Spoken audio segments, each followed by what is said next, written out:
오늘은 간단한 실험을 통해 아이들에게 환경오염으로 인한 문제점과 과학기술에 대한 중요성을 이야기해 줄 수 있는 의미 있는 실험을 준비했습니다. 어떤 내용인지 화면으로 확인합니다.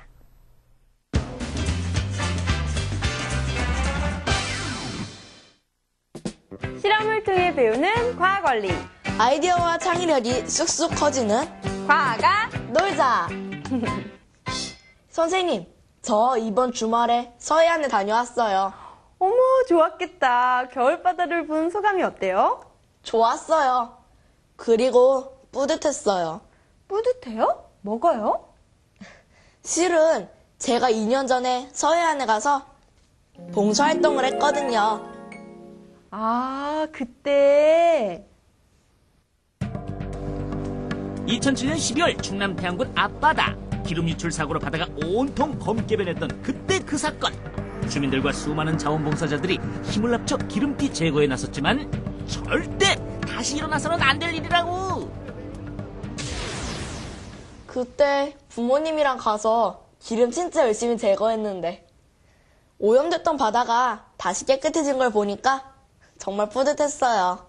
그랬구나. 어우, 대단해요, 형기 친구. 뭘요? 당연히 해야 되는걸요? 그런데 조금 힘들긴 했어요.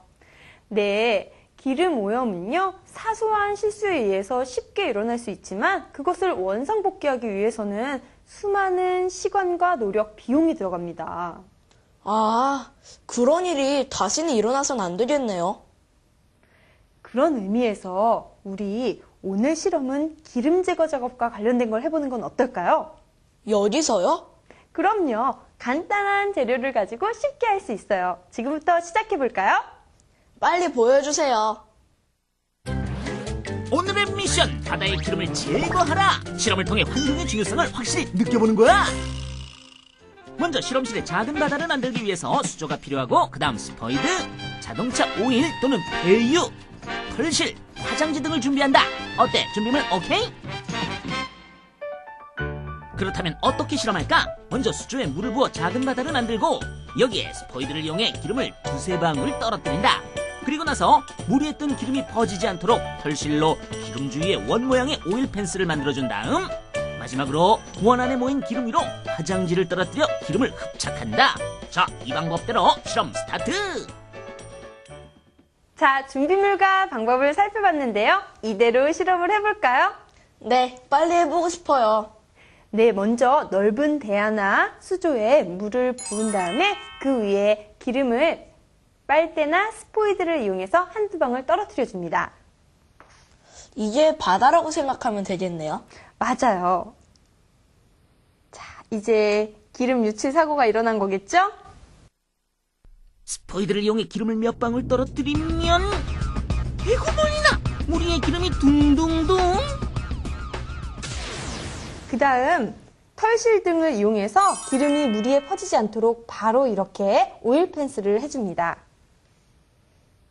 오일 펜스요? 네, 실제로 바다 위에 기름이 유출되면 기름이 물 위에 퍼지는 것을 막기 위해 플라스틱이나 스티로폼을 이용해서 테두리를 쳐주는 오일 펜스를 친답니다. 마지막으로 화장지를 잘 접어서 오일 펜스 친 부분에 둔 다음에 기름을 흡수하면 됩니다.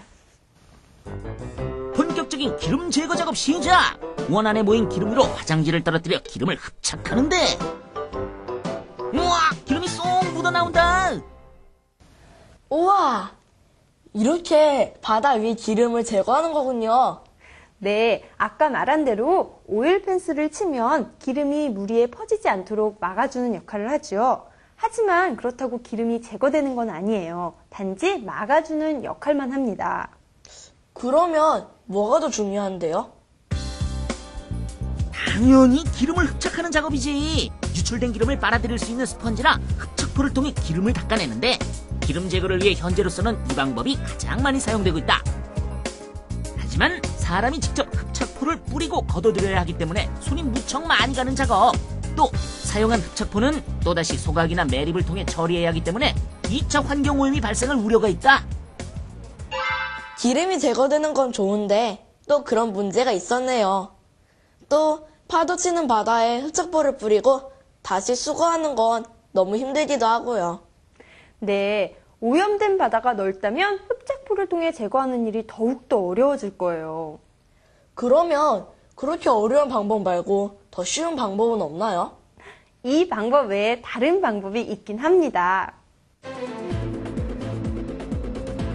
기름을 해수 중에 미세하게 분해시켜 바닷물 속에 있는 미생물들이 자연적으로 분해할 수 있도록 유분산제를 뿌리는 방법도 있긴 한데, 유분산제 내에 있는 여러 가지 독성 물질로 인해 역시 또 다른 오염을 불러일으킬 수 있다. 아무리 해도 2차 오염을 막을 순 없나 보네요.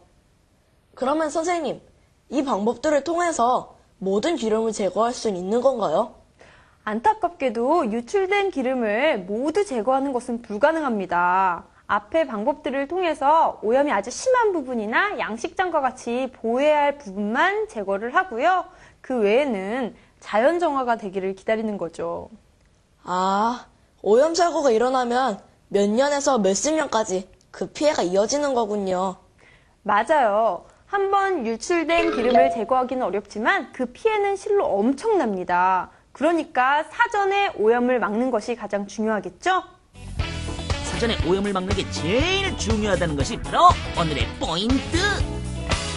선생님, 물론 오염을 막는 게 제일 중요하지만 만약을 위해서 유출된 기름을 모두 제거할 수 있는 그런 장치가 나왔으면 좋겠어요. 네, 아직까지 그런 장치는 없지만 우리 형기 친구가 나중에 커서 그렇게 유출된 기름을 모두 제거하는 장치를 만들면 어떨까요? 네, 좋아요. 멋진 과학자가 돼서 꼭 그런 장치를 만들고 말 거예요. 우와, 기대되는데요? 그러면 전 다음 주 실험을 기대해도 되겠죠? 그럼요. 지금부터 준비해야겠어요. 형기 친구, 다음 주에 만나요. 네.